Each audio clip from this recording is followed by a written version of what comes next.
जहां हम अपने आप को भयभीत महसूस होने लगे, जहां हम अपने आप को दुखी महसूस होने लगे, जहां हमारे ऊपर शत्रु का आक्रमण होने लगे, काम क्रोध लोभ मोह अहंकार जैसे शत्रु हमारे ऊपर हावी होने लगे, तो भोलेनाथ ने कहा कि जब ये हमारा कहना नहीं मान रही है तो जो प्रभु की इच्छा होगी वही होगा। तो हम प्रभु की इच्छा में अपनी इच्छा को अदा कर जाए और वो प्रभु के नाम को जपना शुरू कर दिए। अब शंकर जी जब सती जी को समझा कर थक गए और नहीं मानी, तो भोलेनाथ हरि के नाम को जपना शुरू कर दिए। उन्होंने क्या कहा, राम मरे तो मेरो, मेरो मरे भलाए।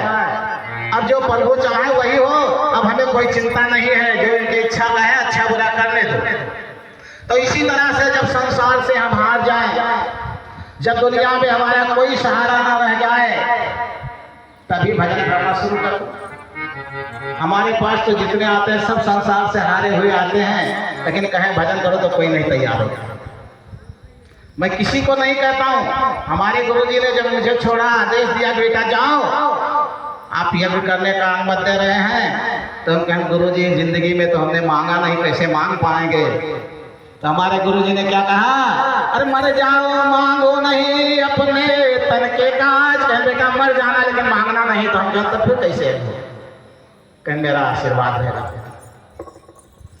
जब दो चार यज्ञ कर ले, अकेले झोला टांग कर जाकर के बैठ जाते थे यज्ञ कर ले, तो कहीं कहीं इतना अनादर होता था कि चोर का भी अनादर नहीं उतना होगा, बेईमान का भी नहीं होगा, लुकम्बे का भी नहीं होगा, गाली गाली तक दे देते थे लोग। तब क्या करते थे उस वक्त, जब रात में एकांत में होते थे तो एक पांव के बल से खड़े होकर के और रोते थे। हम कहते थे गुरुजी हमें तो आप कहीं नहीं रखे, कहीं का तो कर दो, कितना गाली दोगे हमको। और जब मेरे आंसू गिर जाती थी रात में, तो दूसरे दिन घेर लेते थे, हाँ बाबा आओ हमारे यहाँ यज्ञ होनी चाहिए। वो परीक्षा लेते थे, हमारे यहाँ यज्ञ होगी बाबा का। फिर 4-6 यज्ञ होती थी, फिर जैसे थोड़ा सा भी हमें अहंकार हो जाए, फिर हमारी वही स्थिति होती। खूब खेले गए, खूब पटके गए, खूब लथाड़े गए, कुछ भी नहीं था, वह था वो भी थोड़ा सा फटा फटा। आसान नहीं होता, बड़ा कठिन होता है, लेकिन सत परेशान हो सकता है लेकिन पराजित नहीं हो सकता। भरोसा रख करके देखो उस पर, कभी आप पराजित नहीं हो सकते हैं। तो जो महात्मा लोग एकांत में बैठ करके भजन करते हैं, कमाते हैं, तो उसके बाद क्या करते हैं, वो कर्जदार तो वो भी है। संत महात्मा जितने हैं सब कर्जदार हैं। किसके कर्जदार हैं? बिना खाए तो जी सकते नहीं। कहे कबीरा कुतिया राम की करत भजन में भंग, ताको टुकड़ा डाल दो पीछे करो सत्संग। ये राम की कुतिया है, अगर भजन भी करने लगे तो ये भंग कर देगी, अगर इसको टूका नहीं देंगे तो इसका टूका किसका मिलता है? समाज के टूके से ही संत पलता है। जो संत ही होगा वो समाज का टूका ही खा करके पलेगा, वो किसी के अधीन नहीं हो सकता है कि बड़ा आदमी है जाके बाबूजी हमें भोजन दिया करो हम यहाँ भजन करेंगे, कभी ऐसा नहीं हो सकता। वो एक ही के अधीन होता हमेशा। तो जब कबीरा कुतिया राम के करत भजन में भंग और टांको टुकड़ा डाल दो पीछे करो सत्संग, तो वो पूरा जीवन जो है क्या करता है? सत्संग करता है। किसके लिए करता है? जिसका खाया है उसको जिलाने के लिए। ये कहीं मर ना जाए, शाम का दाना मेरे अंदर गया हुआ।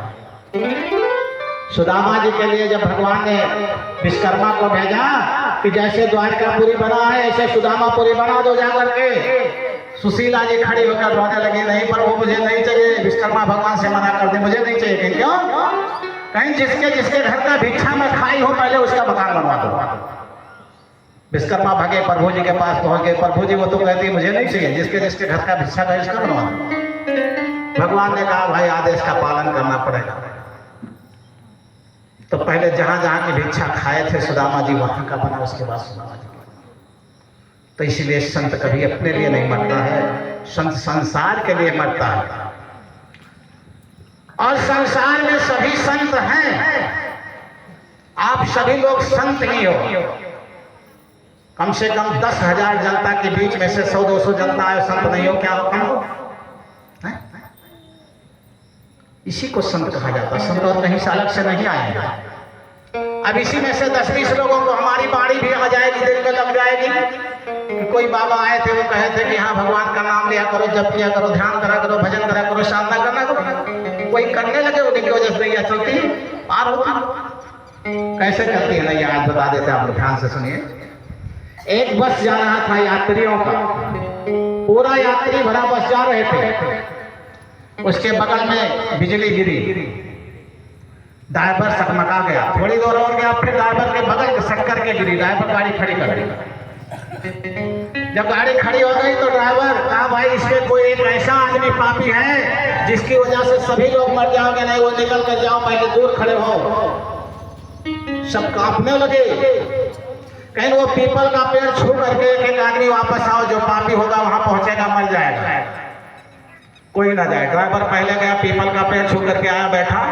बगल वाला गया, तीसरा गया, चौथा गया, पांचवा गया। सभी लोग जब चले गए तो एक आदमी बहुत गरीब, दुबला पतला, फटा फटा पहने बैठा था। वो कांपने लगा कि सब तो बच गए, लग रहा मेरा नंबर है। और जब वो निकल करके चला और पीपल के पेड़ के पास पहुंचा, तब तक बिजली गिरी, पूरा बस जय श्री राम, राम प्यारे हो गए। तो वो कौन था? इसी में से कोई एक आदमी था जिसकी वजह से पूरा गांव बचा होता है। उसमें सभी लोग अपना नाम लिखाना शुरू करो कि मेरी वजह से और लोगों की बचत हो। तो इसी तरह से सभी लोगों के अंदर जब ऐसा भाव आ जाएगा तो गांव स्वर्ग हो जाएगा।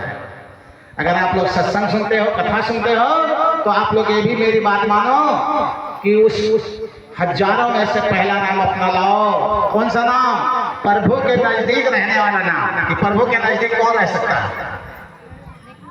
वो कहते हैं, अरे ना मंदिर में, ना मस्जिद में, और ना काशी कैलाश में, मुझको कहाँ ढूंढो बंदे, मैं तो हूँ विश्वास में। अगर आप पूर्ण रूप से विश्वास कर लेते हो तो आपको मंदिर में मिल जाएंगे, खंभे में भी मिल जाएंगे। और अगर आप विश्वास नहीं करते, चतुर्भुजी बैठे हैं, तब भी नहीं मिलेंगे। वो स्वयं साक्षात बैठे हैं, संत गदा पर सहित बैठे हैं। अगर आपको विश्वास नहीं है तो आप उनसे भी लाभ नहीं।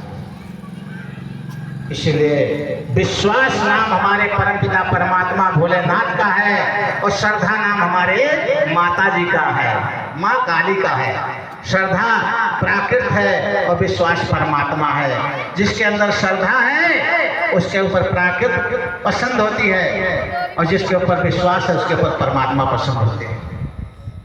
कह प्रकट चार पद धर्म के, कलिमा हो एक प्रधान, और एन केन प्रकार दान करे कल्याण।